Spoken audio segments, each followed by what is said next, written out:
En una sinagoga de Galilea, los fariseos ven a Jesús expulsar un demonio y lo acusan de actuar con el poder de Beelzebú.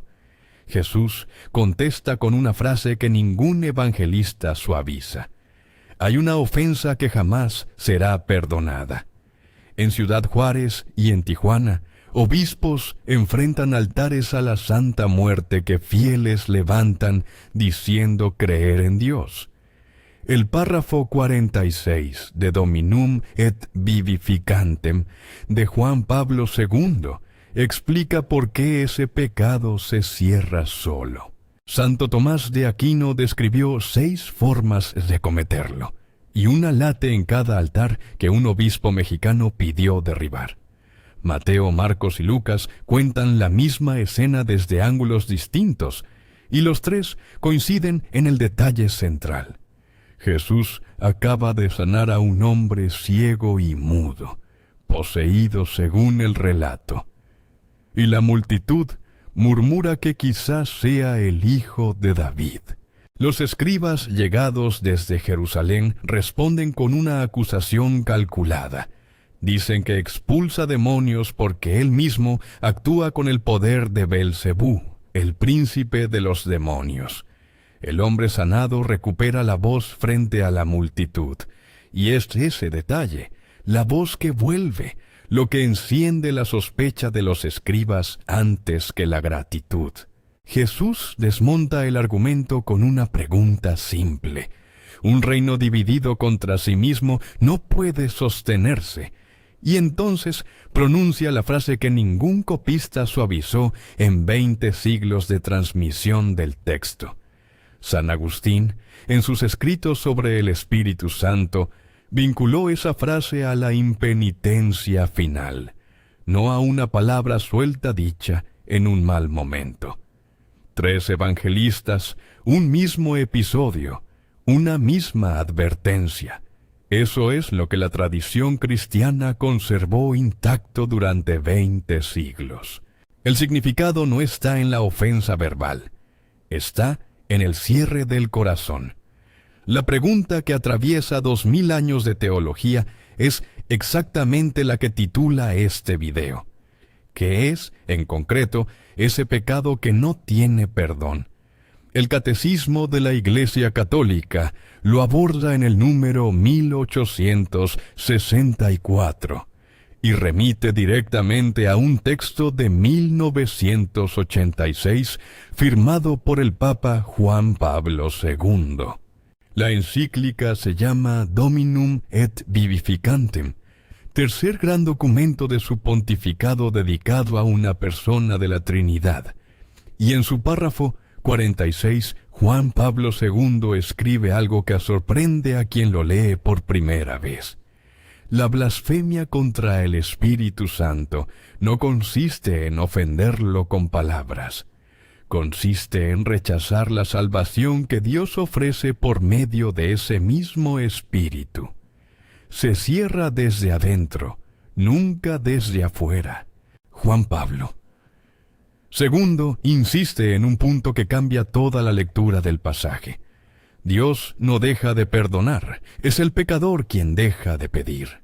Y mientras hay vida, esa puerta puede volver a abrirse. Porque la advertencia describe una posibilidad extrema, no un destino ya escrito para nadie en particular. El Catecismo lo confirma en el número 982.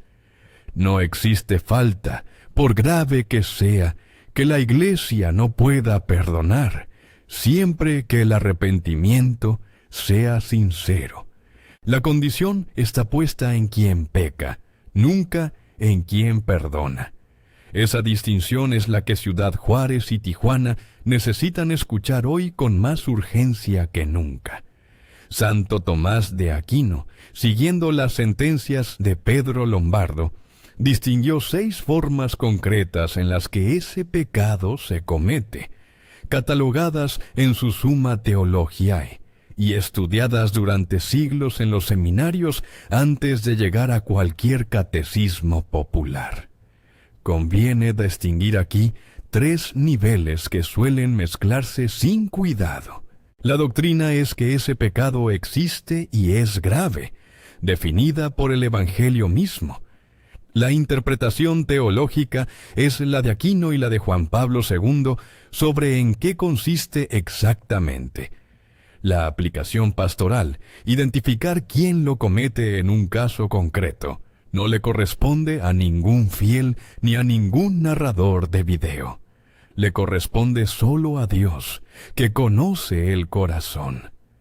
Ninguna de las 6 formas exige una palabra dicha contra el Espíritu Santo. Todas describen una actitud sostenida, no un tropiezo aislado.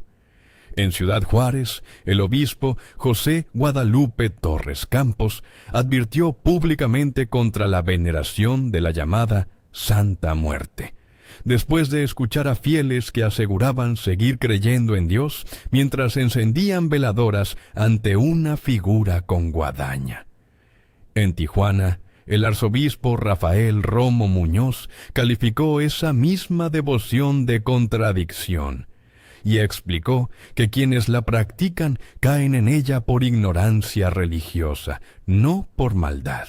El cardenal Norberto Rivera Carrera, que gobernó la arquidiócesis de la Ciudad de México durante casi 2 décadas, denunció públicamente ese culto años antes que ellos.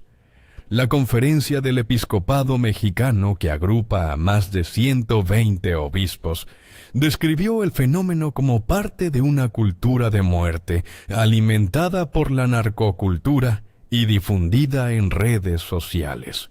El sitio CatholicNet, dedicado a la formación católica, ofrece un dato que conecta directamente con el párrafo 46 de Juan Pablo II. Quienes se acercan a ese culto no llegan principalmente por una crisis económica, sino por una crisis de fe. Ahí está una de las 6 formas que Aquino catalogó: la desesperación, hecha veladora encendida en la madrugada. La orientación de la Iglesia no cambia frente a este caso. Ningún obispo mexicano ha dicho lo contrario. La confesión sigue abierta, y el sacramento sigue siendo el camino de regreso para quien busca protección en el lugar equivocado.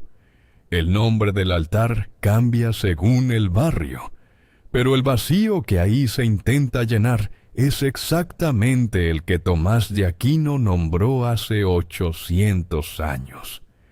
Hay un miedo que aparece en cualquier confesionario del mundo, y que un padre de familia en México reconoce tanto como un adolescente en cualquier otra ciudad. La angustia de haber dicho alguna vez, en un momento de rabia o de dolor, una palabra contra Dios que ya no tiene remedio. La tradición pastoral católica enseña algo que alivia esa angustia sin quitarle seriedad al tema. Quien se atormenta por haber cometido ese pecado, precisamente por atormentarse, muestra que su corazón sigue abierto. La desesperación que Aquino describe no duele, se instala, no pregunta, se cierra. Enseñar esto a los hijos importa más que memorizar el nombre del pecado. Importa transmitir que ningún error cierra la puerta mientras haya arrepentimiento, y que el miedo excesivo también puede ser una trampa, tan dañina como la indiferencia. Las familias que hoy conviven con la violencia, con la narcocultura, con altares que prometen protección instantánea, necesitan esa distinción más que una definición de manual. Un hijo que pregunta si Dios todavía lo quiere después de un error grave no está cerca de ese pecado. Está exactamente en el lugar contrario, tocando la puerta. La debilidad tropieza, este pecado se instala y se queda.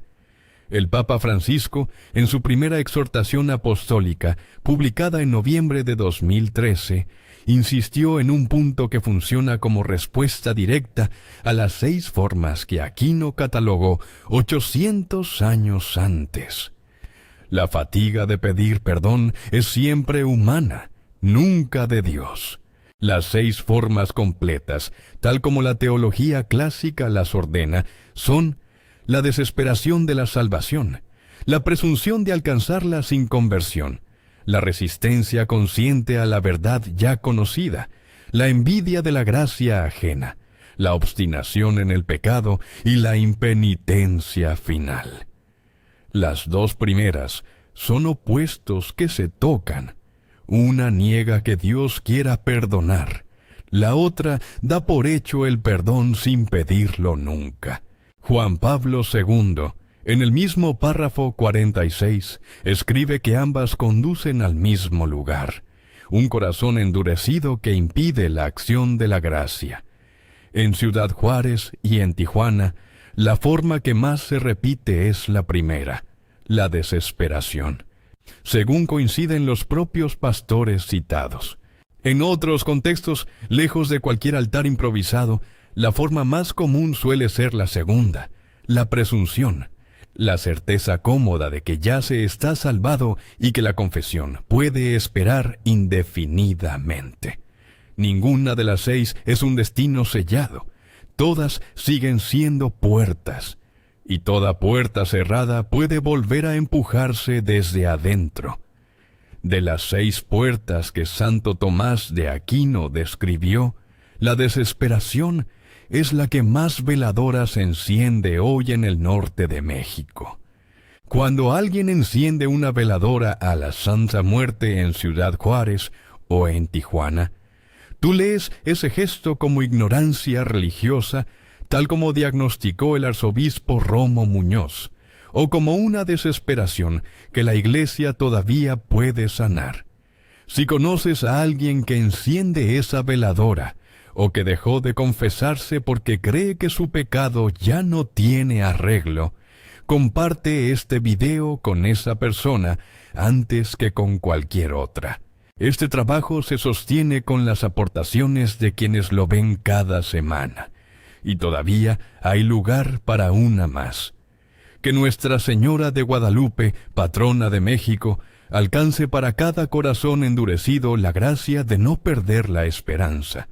Reza hoy el tercer misterio glorioso, la venida del Espíritu Santo, por quien conoces y siente que ya no tiene perdón.